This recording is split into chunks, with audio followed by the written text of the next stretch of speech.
Hey, welcome back to the engine light. This week I was going to do a brake work, but my transmission cooler pipes are leaking a little bit too heavily, and I need I need Sully to get me back and forth to work, and Sully's what I call my truck. So what's going on with the pipes? Let's have a look.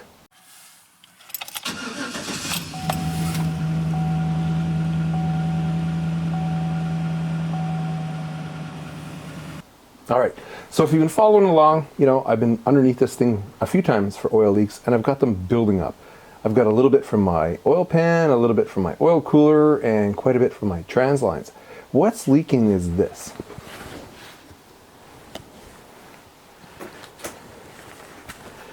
This seal right here, down on the transmission, is, it's let go. So it is spraying trans fluid just about everywhere. Now this set, I just took it out of the bag and you can see it. It's pretty long, and it actually is a big pain in the rear end to change on the ground. Okay, because these hoses got to get rooted up around a whole bunch of stuff, right? And we have two of these really cool little connectors that I'll show you how to take out very easily, all right? You just can't lose those clips. Now, it comes with a third pipe. You can't see it right now. I've already changed it because this, my poor truck at one time had a small accident, and the bumper's cracked, the grill's cracked, there's a hole in it, right? I'm going to fix that with duct tape eventually. But down here, right, there's an external trans cooler. So I changed those lines already because they were peeing out the trans fluid everywhere, all over the front bumper and the ground. So I probably wouldn't even be doing this today if I wasn't damaging my own laneway. All right, let's get to it. All right, through the magic of editing, I've got it up on maintenance ramps. Not the best balance, right? But they were on there. There's not a lot of room in my garage. It's super funny. Every time you need a flathead screwdriver, you can't find one. When I'm out in the garage, when I'm in the house, all I can find is flathead screwdrivers. When I'm in the house, I can't find a Phillips or a Star. Come out here, I must have 12 of them. So the one thing I found was my dad's 1963 flathead. Used to use it to open paint cans. Anyway, what I did here is went ahead and I removed my air filter box to make it easier to see. Okay? This line is new. That one I already changed. But what you need to be able to do, I got to get my foot up here, and unfortunately I jacked the truck up before I actually disconnected the lines. And I'm tall, but I'm not that tall. Okay, let's change focus points here. There we go. Okay, now that we're down there, I've loosened off the 10 mil. It's right there.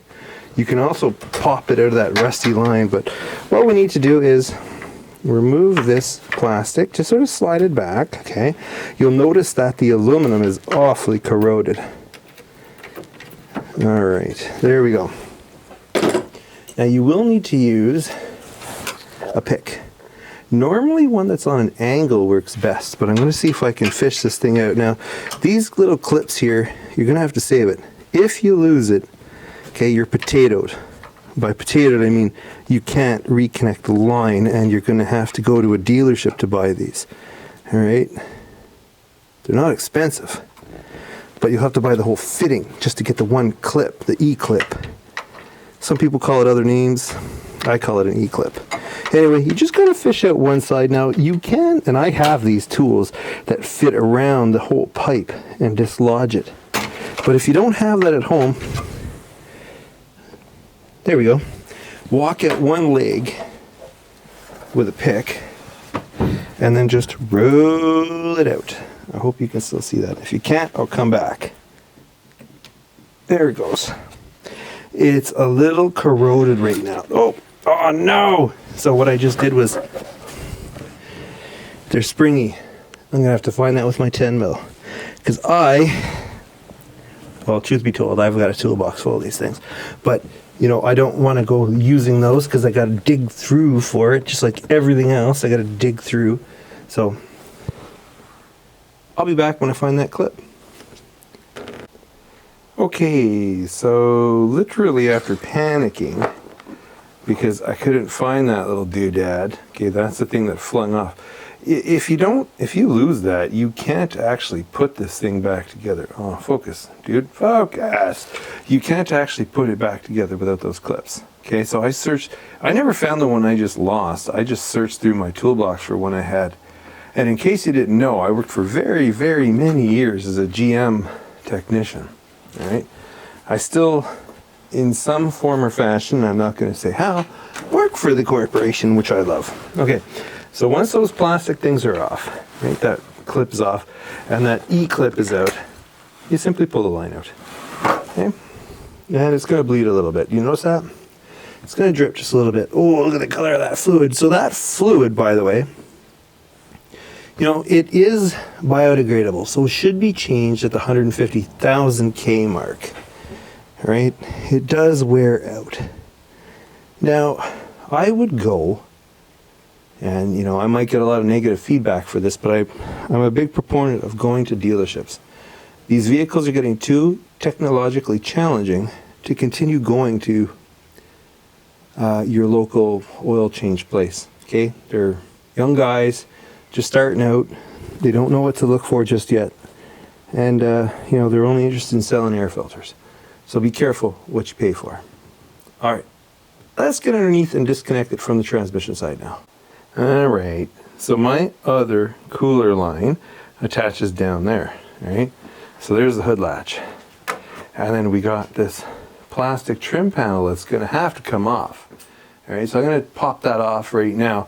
Now, one of the easiest ways to do this, and I always think of these things as just like plastic nails, is you can get fancy tools. Right, that's my fancy tool right there. I love my neighbors, they're all out walking going, what's he doing, talking to himself? Anyway, actually I don't care what people think of me. That's the best part about being Gen X. See that? Look at that. Plastic nails right there. And no damage, no fuss, no muss. Take your time with these things. You know, do I need to go to work tomorrow in this vehicle? Yeah, I do. Can I take a Uber or a cab or walk? Yeah, I could. So I'm not really that stressed. All right. Or I wouldn't be doing this today. Don't have a choice though. Like I said, it's making a heck of a mess in my laneway. Like, I mean, it is making a mess. But if you lose, and I already pointed this out a couple times, if you lose those E-clips, right, you're potatoed. Like, it's not going back together. You can't jam that hose or that piece of metal pipe back in that hole and expect it to hold. It's gonna leak. And it's gonna blow apart. And you can't run your transmission with no fluid in it and expect no damage. Right, you're going to wear things really quickly. And the problem with mine is right now is it's been leaking for a long time. I've known that. And I really just didn't, well, whoops, I really just didn't care. Okay? So that's on me. But it's come to a point now where I can't park in people's laneways. And it's actually affecting the shifting of my truck. And I don't want that to happen. Right? Oh, look at that. Plastic nails. That's why I call them plastic nails. It's really what they are. Like wall anchors if you ever hung anything on a drywall wall. And if you haven't, well, I can't really help you with that one. Whoops. You know, try not to lose those either. You know, as things fall down, you know, pick them up. For me, that's like going to the dark zone. Bending over. Oh, hell no. Sounds like exercise. Okay. Say darn tabarnak. Okay, if you don't live in an area where you know what tabarnak means, well, it's a French swear. Okay.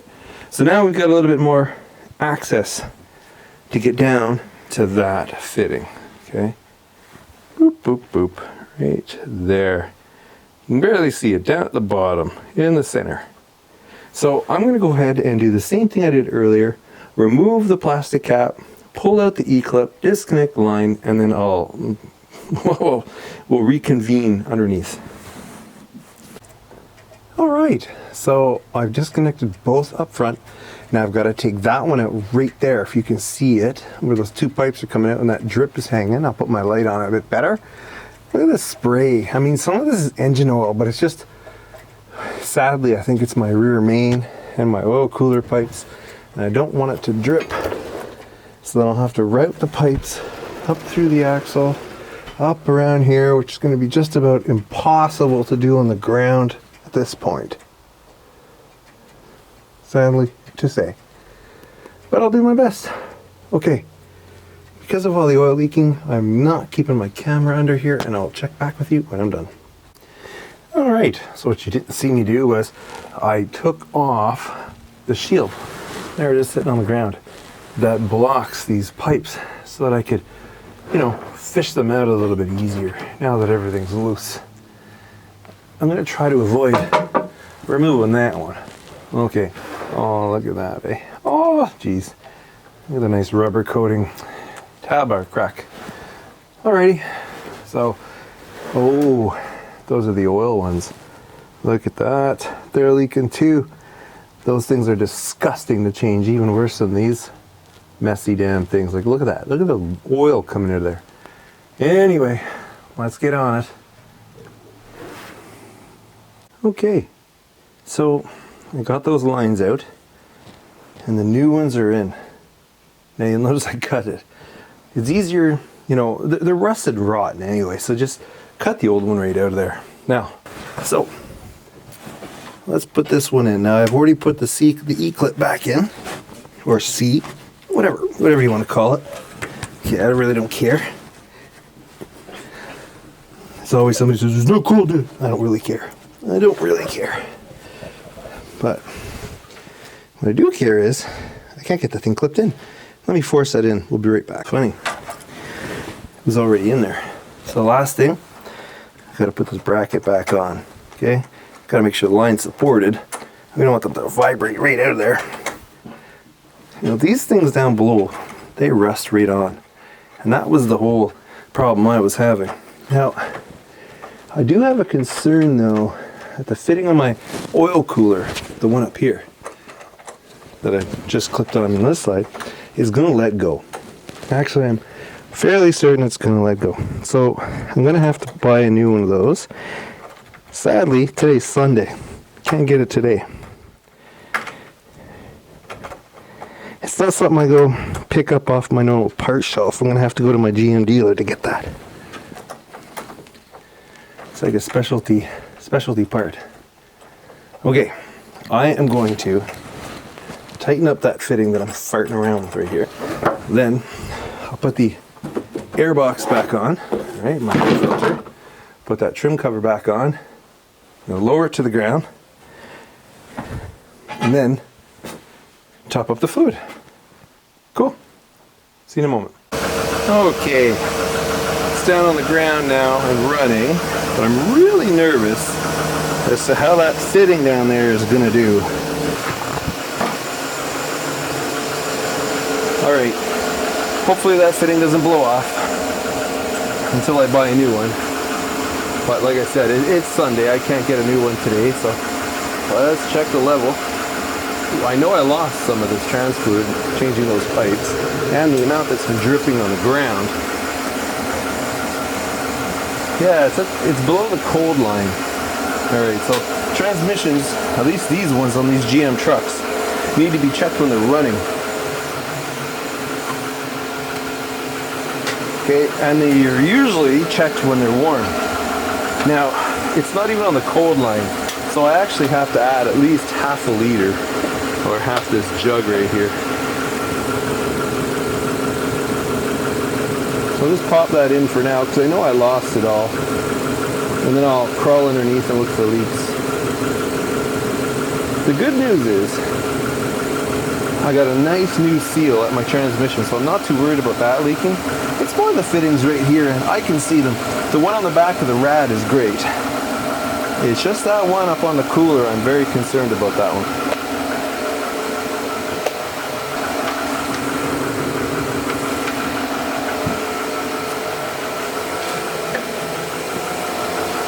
Alrighty. Wipe the old transmission blood stick off here. Down you go. It's a long one.